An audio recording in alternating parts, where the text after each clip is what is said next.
Hello friends. अभी बहुत important दिन आ रहे हैं, हमारा फेस्टिव सीज़न चल रहा है, तो मुझे लगा पाँचों दिन की इम्पोर्टेंस के बारे में हमें थोड़ा सा हम डिस्कस करेंगे। 5 दिन जो धनतेरस से शुरू होंगे, जिसको हम त्रयोदशी भी बोलते हैं, कृष्ण पक्ष की त्रयोदशी। अब जो 13वां दिन आएगा पूर्णिमा के बाद 29 तारीख को हम धनतेरस मनाएंगे। यहाँ से हम शुरू करेंगे 5 दिन लगातार। हम जो सेलिब्रेशन करेंगे वो हमारे होंगे, दीपावली के सेलिब्रेशन को हम 5 दिन करेंगे।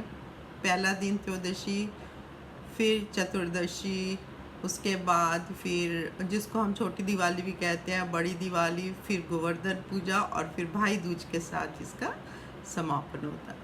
तो आज हम त्रयोदशी की बात करेंगे, जिसको हम धनतेरस कहते हैं। ये तो हम सबको ही पता है, हम सब धनतेरस के दिन कुछ ना कुछ खरीदते हैं। तो मैं चाहती हूँ कि हम लोग उसको टेंशन में नहीं लेंगे, मज़े से लेंगे। बहुत ऐसा कुछ नहीं है कि आपको ये खरीदना है, ये खरीदे या ना खरीदे, किस टाइम खरीदेगी। ठीक है, उसका टाइमिंग है, पूजा का टाइमिंग है, अगर हम उसको फॉलो करते हैं तो ठीक है, नहीं तो वैसे भी वो हमें शुभ फल ही देगा। महालक्ष्मी जी से इनको जोड़ा जाता है, क्योंकि इसी दिन समुद्र मंथन के दौरान कुबेर जी के साथ लक्ष्मी जी भी प्रकट हुई थी, इसलिए इसको कहा माना जाता। इसके अलावा जो है ना, इनको जो आयुर्वेद के हमारे देवता धन्वंतरी जी, उनकी भी जन्म तिथि के हिसाब से लिया जाता है। तो इसमें क्या होता है कि हम अगर इस दिन खरीदते हैं तो बोलते हैं कि हमें कभी भी लक्ष्मी को खर्च करते हैं तो हमें कभी भी कमी नहीं होती किसी चीज़ की। तो ये 29 इस साल 29 तारीख को 29 अक्टूबर को है, और इसका टाइम है एक्चुअली ये 29 को शुरू होगा, 30 तक चलेगा। 29 को ये शुरू होगा शाम, मतलब करीब 10:30 बजे PM, और चलेगा 30 तारीख को 1 PM तक, करीब 1 PM, हाँ 1 PM तक चलेगा। तो इस टाइम में, और इसका प्रदोष काल जो होगा, हम पूजा जो करते हैं ना वो शाम को करते हैं प्रदोष काल में।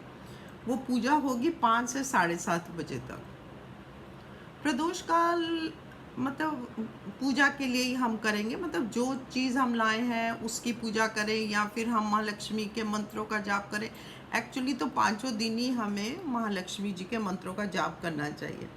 अब बात आती है कि हम ये क्यों टेंशन करें कि हमें क्या खरीदना है क्या नहीं। आपको पता है, हम सोने का सिक्का, चांदी का सिक्का कुछ भी लेते हैं, कुछ भी ले, लेकिन उसके साथ कुछ और चीज़ें हैं जो हमें उस दिन ज़रूर लेनी चाहिए। वो आज हम डिस्कस करेंगे। एक तो झाड़ू।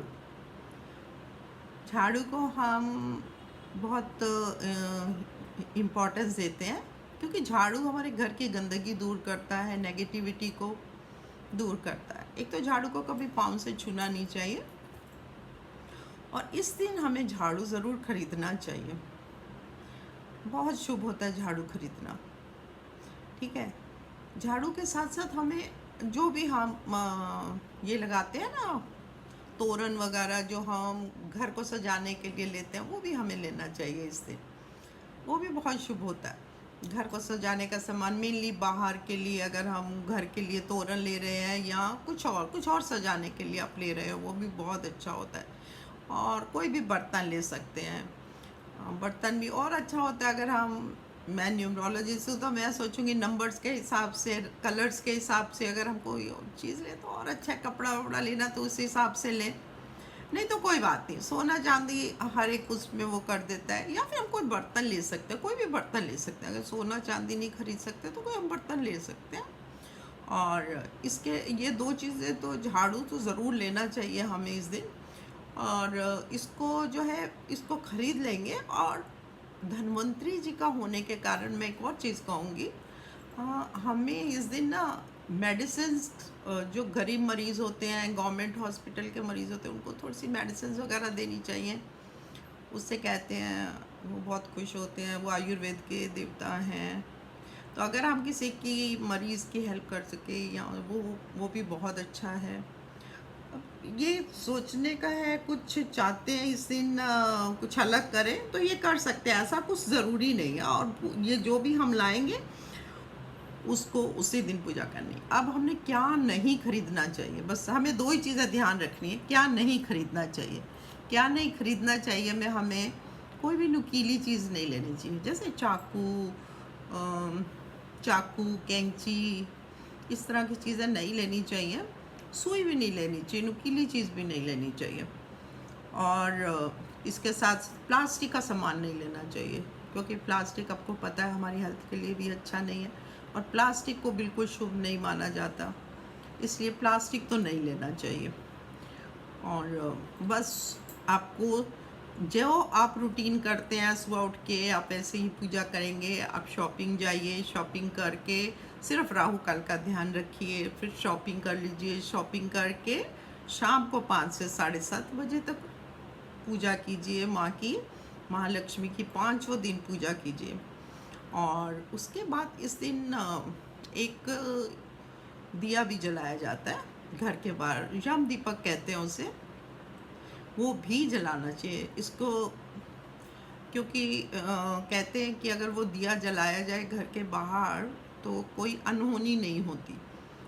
तो 4 मुखी दीपक ज़रूर जलाना चाहिए रात के टाइम। और बस और खूब इंजॉय करना चाहिए, टेंशन में नहीं कुछ भी करना चाहिए, घर सजाना चाहिए, सब कुछ करना चाहिए, जो मन आए खरीदना चाहिए। जो चीज़ें मैंने आपको एक कॉमन सी बता दी है, कॉमन सी ये चीज़ें नहीं लेनी चाहिए, बाकी सब कुछ भी ले सकते हो और खूब मज़ा करो, टेंशन में नहीं। कोई चीज़ हमें ख़राब नहीं करती, माँ कभी भी हमारा ख़राब नहीं कर सकती। घर को सजाना ही माँ को खुश करना है, गंदगी निकालेंगे तो माँ अपने आप खुश होंगी।